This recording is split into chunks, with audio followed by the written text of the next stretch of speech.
On va passer tout de suite à une doctorante qui est en 4e année, qui est en sciences de l'éducation, et dont le titre de thèse est, sous forme de question, « Face à l'adversité et sans amour maternel, comment s'en sortir pour s'autoriser un avenir meilleur ?» Réponse par Manuela Braud. Manuela Braud, qui arrive à l'instant.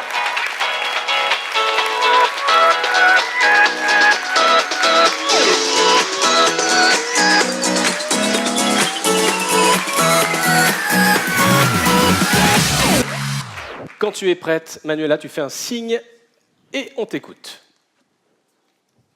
Si vous ne deviez retenir qu'une seule chose de l'actualité de ces derniers mois, ce serait certainement les attentats de Paris et Bruxelles.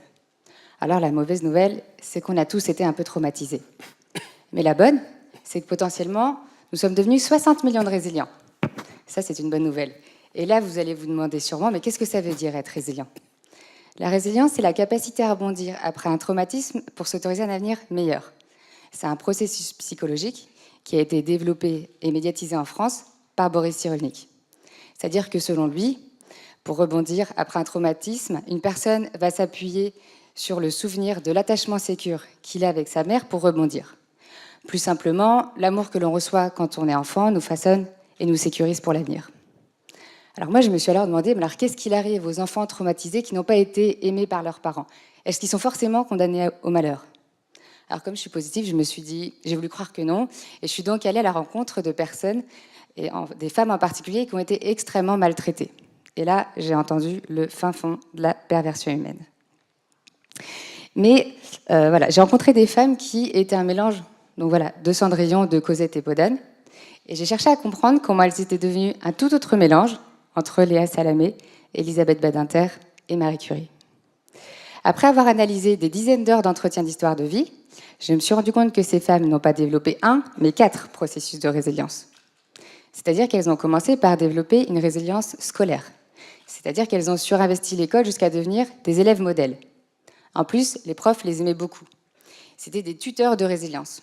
C'est-à-dire que c'était des bienfaiteurs, des protecteurs.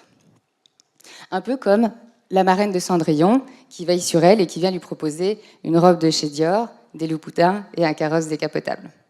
Bon, après, la résilience, c'est pas exactement comme dans les contes de fées, c'est pas magique, hein. Il y a des hauts, il y a des bas, un peu d'ailleurs comme quand Cendrillon perd sa chaussure et qu'elle replonge dans sa vie d'avant.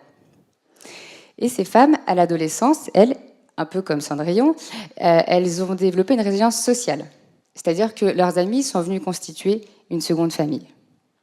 Puis à l'âge adulte, fortes de leur réussite scolaire, elles ont développé une résilience professionnelle, avec des carrières souvent hors normes. Bon, bah là, vous allez me dire, en fait, tout va bien. Bah, pas tout à fait, parce que sur le plan affectif notamment, ces femmes, elles ont eu du mal à construire des relations affectives. Le problème qui persistait, en fait, c'était la mère, qui était toujours présente et qui continuait de chosifier sa fille comme un souffre-douleur. Mais un jour, ces femmes rencontrent un prince charmant, qui parfois même est un doctorant et avec lequel elles arrivent à construire une relation affective et amoureuse. Et là, comme dans toutes les histoires qui finissent bien, je peux vous dire qu'ils se marièrent et eurent beaucoup d'enfants. Je vous remercie. Manuela Braud, sur des notes positives. Ça partait mal.